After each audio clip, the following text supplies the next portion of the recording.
السلام علیکم ناظرین، آپ کی آواز کے ساتھ علی اکبر ایک مرتبہ پھر آپ کی خدمت میں حاضر ہے۔ ناظرین، سب سے پہلے میں آپ کو بتاتا چلوں، جو میں آج آپ کو سٹوریز بتانے لگا ہوں وہ سٹوریز ایسی ہیں کہ اسی مہینے جولائی کی بات کر رہا ہوں، 4 ایک قسم کے واقعات ہوئے ہیں۔ ایسے واقعات کہ آپ حیران ہو جائیں گے، آپ پریشان ہو جائیں گے کہ ہم کس طرف نکل پڑے ہیں، کہاں پہ جا رہے ہیں ہم، مطلب سمجھ سے باہر ہو گئی ہیں چیزیں کہ یہ کس طرح کی چیزیں ہم نے شروع کر دی ہیں۔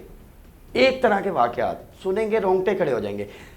چاروں واقعات بتانے سے پہلے میں آپ کو کہوں گا کہ آپ کی آواز کو سبسکرائب کر لیں اور یہ جو بیل آئیکن ہے اس کو بھی کلک کر لیں، اور اس کے ساتھ ساتھ آپ ہماری یہ جو ویڈیو ہے اس کو آپ نے لائک کرنا ہے، شیئر کرنا ہے، اور کمنٹ میں آپ نے رائے دینی ہے کہ یہ ہو کیا رہا ہے،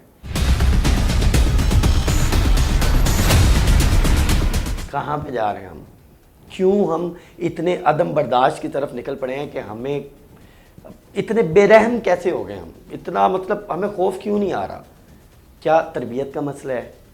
کیا ہم مطلب سائیکولوجیکلی ہماری کوئی تربیت ہونے کی ضرورت ہے؟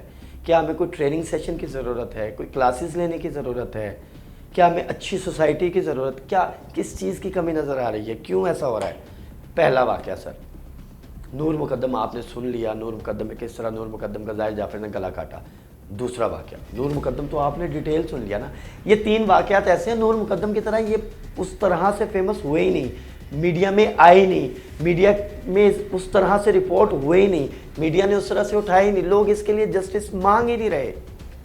یہ ایک تفریق کی بھی سمجھ نہیں آ رہی۔ ایک طرف وہ کیس ہے، ٹھیک ہے وہ قتل ہے، بالکل ہے، سزا ملنی چاہیے وہاں کے ملزموں کو، ان ملزموں کو باقاعدہ طور پہ کیفر کردار تک پہنچایا جانا چاہیے، لیکن سوال یہ ہے کہ یہ 3 کیس بھی ویسے ہیں، ان کو ویسے کیوں نہیں اٹھایا جا رہا، ان کا ٹویٹر پہ ٹاپ ٹرینڈ کیوں نہیں بن رہا، ان کے حوالے سے فیس بک پہ پوسٹر کیوں نہیں لگ رہی، ان کے حوالے سے یوٹیوب پہ پروگرام کیوں نہیں ہو رہے، سمجھ سے باہر ہے۔ مین سٹریم میڈیا کیوں نہیں اٹھا رہا، بالکل سمجھ سے باہر ہے۔ پہلا کیس بہاولپور کی تحصیل یزمان کے 13 DB چک ہے، وہاں پہ ہو رہا ہے جناب۔ عید کے دوسرے روز کا واقعہ ہے سر، واقعہ بالکل ویسا ہی ہے جیسا نور مقدم کے ساتھ ہوا۔ بندہ اپنی بیوی کو لے کے گیا ہے، اپنی بیوی کو لے کے گیا، ان کے گھر میں لڑائی جھگڑے چل رہے تھے، اختلافات تھے، لیکن اختلافات کا مطلب ہرگز یہ نہیں تھا کہ بندہ اس طرح کی حرکت کرے۔ آصف علی نام ہے سر خاوند کا۔ آپ کو بتاتے چلیں کہ آصف علی نے اپنی جو طاہرہ یاسمین نامی بیوی ہے اس کو فصلوں میں کسی بہانے سے لے گیا، میں تمہیں چیک کروانے کے لیے لے کے جا رہا ہوں۔ اس بیوی کی طبیعت خراب تھی، اسے کہا کہ میں تمہیں چیک کروانے کے لیے ہاسپٹل لے جاتا ہوں۔ وہ ہاسپٹل جانے کو تیار نہیں تھی، بیوی کو سمجھ نہیں آ رہی تھی کہ اس بندے سے میری لڑائی چلتی رہتی ہے، یہ بندہ ٹھیک نہیں ہے، تو یہ مجھے کیوں لے کے جا رہا ہے۔ لے کے گیا، وہاں پہ جا کے اس نے اپنی بیوی کو جن چھریوں سے قربانی کرتے ہیں، جس ٹوکے سے جانوروں کی ہڈیاں توڑتے ہیں، اس ٹوکے کے ساتھ اس نے اپنی بیوی کو وار کر کے مار دیا، چھری کے ساتھ اور ٹوکے کے ساتھ اس کی گردن علیحدہ کر دی، آنکھوں میں چھریاں ماری، ناک کاٹ دیا۔ ہماری انفارمیشن کے مطابق اس کے جسم کا کوئی جگہ، کوئی حصہ ایسا نہیں تھا جہاں پہ اس نے چھریاں نہ ماری۔ کان کاٹ دیے، ناک کاٹ دیا، آنکھوں میں چھریاں ماری، گردن کاٹ دی، اور پھر اس بندے کی تسلی نہیں ہوئی اتنے سے۔ پتہ نہیں کیا غصہ تھا، کیا دل کے اندر غبار تھا کہ جس کا مطلب اس طرح سے وہ بدلہ لے رہا تھا، جس کی کوئی مذہب، کوئی قانون اجازت نہیں دیتا۔ اس نے اس کو مارنے کے بعد، اپنی بیوی کو قتل کرنے کے بعد، سر کاٹنے کے بعد، ناک کاٹنے کے بعد، کان کاٹنے کے بعد، آنکھوں میں چھریاں مارنے کے بعد باڈی کو جلا دیا۔ پہلا کیس، مطلب یہ کیا ہے، کیوں ہے، سمجھ سے باہر ہے۔ 4 بچے ہیں ان میاں بیوی کے، 2 بیٹیاں 2 بیٹے ہیں۔ باپ نے مار کے قتل کر کے خود جیل لے لی، جیل کے اندر ہے، بچوں کا کیا ہے کچھ پتہ نہیں، وہ اللہ کے سہارے۔ دوسرا کیس بھی پنڈی کا ہے، 24 جولائی کا ہے۔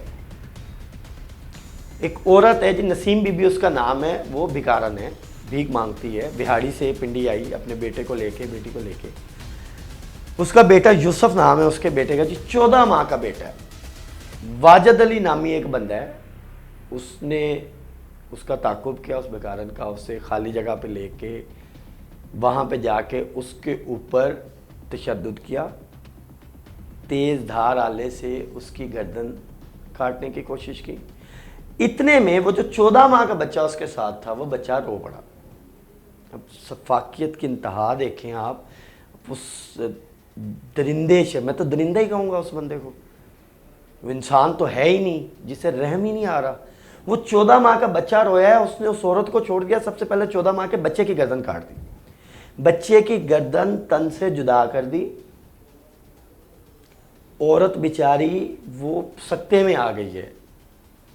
اتنے میں راہگیر گزرے ہیں وہاں سے، وہ انہوں نے دیکھا، ان کو دیکھ کے وہ جو ملزم ہے واجد علی جس نے بھکارن پہ حملہ کیا، اس کے بچے کو مارا، وہ دوڑ گیا، لوگوں نے اپنی مدد آپ کے تحت، بچہ تو مر گیا تھا وہیں پہ موقع پہ، 14 ماہ کا چھوٹا سا بچہ رویا اپنی ماں کو دیکھ کے، اس کو مار دیا اس واجد علی نامی درندہ صفت انسان نے، وہاں سے دوڑ گیا، لوگوں نے وہاں جو راہگیر تھے انہوں نے وہاں سے بی بی کو اٹھایا، بچے کو اٹھایا، لاش ہاسپٹل میں دی، بی بی کو انتہائی نگہداشت یونٹ میں داخل کروایا، بی بی بھی اگلے دن چل بسی، جس قدر اس پہ تیز دھار آلے سے وار کیے گئے تھے وہ زخموں کی تاب نہ لاتے ہوئے مر گئی۔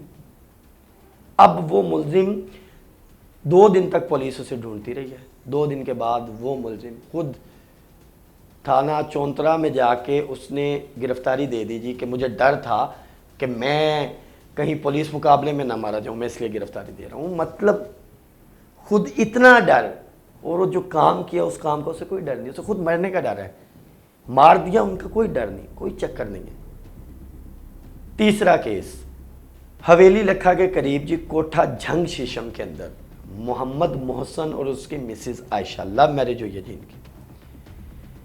اب ہوا یہ ہے کہ قاتل نے ان دونوں کو، لو میرج ہوئی ہے، دونوں کے ماں باپ نہیں راضی تھے، سیدھی سی بات ہے، جو ابھی تک انفارمیشن آ رہی ہے، ابتدائی معاملات آ رہی ہیں۔ حویلی لکھا ڈسٹرکٹ اوکاڑا کے اندر شہر ہے حویلی لکھا، حویلی لکھا پولیس نے مقدمہ درج کر لیا ہوا ہے قتل کا، اور تحقیقات جو ہے وہ جاری ہیں، ابھی تک کوئی گرفتاری عمل میں نہیں آئی، جو ہمیں ابتدائی انفارمیشن پولیس سے ملی ہے اس کے مطابق ابھی تحقیقات چل رہی ہیں، ابھی کوئی گرفتاری عمل میں نہیں آئی۔ ہوا کیا ہے جی؟ ہوا یہ ہے کہ محمد محسن اور اس کی مسز جو عائشہ ہیں، اس کو ایک ملزم نے قتل کیا ہے۔ اچھا، قتل پھر اسی طرح سے کیا ہے، گردن کاٹی ہے۔ مطلب سمجھ نہیں آ رہی یہ کون لوگ ہیں، کہاں سے ٹرینڈ ہو کے آ رہے ہیں، کون ان کو بتا رہا ہے کہ قتل کرنا ہے تو آپ نے گردن کاٹنی ہے۔ یہاں پہ بھی اس کا دل نہیں بھرا، دونوں کی گردنیں کاٹ دی، گردنیں کاٹنے کے بعد دونوں کے بازو کاٹے یہاں سے، یہ دونوں بازو کاٹنے کے بعد بھی اس کا دل نہیں بھرا، پھر دونوں ٹانگیں کاٹی، لڑکی کی بھی لڑکے کی بھی۔ قاتل نے دونوں ٹانگیں کاٹنے کے بعد پھر اس کا دل نہیں بھرا، اس نے دونوں ڈیڈ باڈیز جلا دیں پیسز کے ساتھ۔ ڈیڈ باڈیز جلانے کے بعد بھی اس کا دل نہیں بھرا، اس نے وہ ڈیڈ باڈیز، وہ سارے ٹکڑے، وہ سارے گوشت کے اور وہ حصے جسم کے جو علیحدہ کیے تھے، ان کو کپڑے میں باندھ کے وہاں پہ جو ملکہ ہانس کو جانے والی نہر ہے جو گزری ہے، اس نہر کے اندر پھینک دیا۔ یہ پولیس کو اس نہر سے وہ ٹکڑے ملے، پہچان ہوئی اور مقدمہ درج ہوا۔ سوال یہ ہے کہ ہمارے معاشرے میں اس طرح کے واقعات کیوں ہو رہے ہیں؟ کیا وجہ نظر آتی ہے آپ کو؟ کومنٹ میں بتائیے، کس طرح سے معاشرے کو سیدھا کیا جا سکتا ہے؟ ایسے واقعات کس طرح سے روکے جا سکتے ہیں؟ کیا سزا ہونی چاہیے کہ جس کو سننے کے بعد اس طرح کا کام کرنے والا جو ہے اس کے رونگٹے کھڑے ہو جائیں، وہ خود سوچے کہ مجھے اس طرح کا کام کرنا ہی نہیں چاہیے؟ یہ آپ نے کومنٹ میں بتانا ہے، ویڈیو کو لائک کرنا ہے، شیئر کرنا ہے، چینل کو سبسکرائب کرنا ہے، اور آپ نے کومنٹ کے اندر اپنی آراء لازمی دینی ہے کہ کیا ہو کیا گیا ہے، کیوں اس طرح کے کیسز ہو رہے ہیں، اور ان کیسز کے بارے میں مزید اپڈیٹس کے لیے آپ دیکھتے رہیے آپ کی آواز۔ اللہ حافظ۔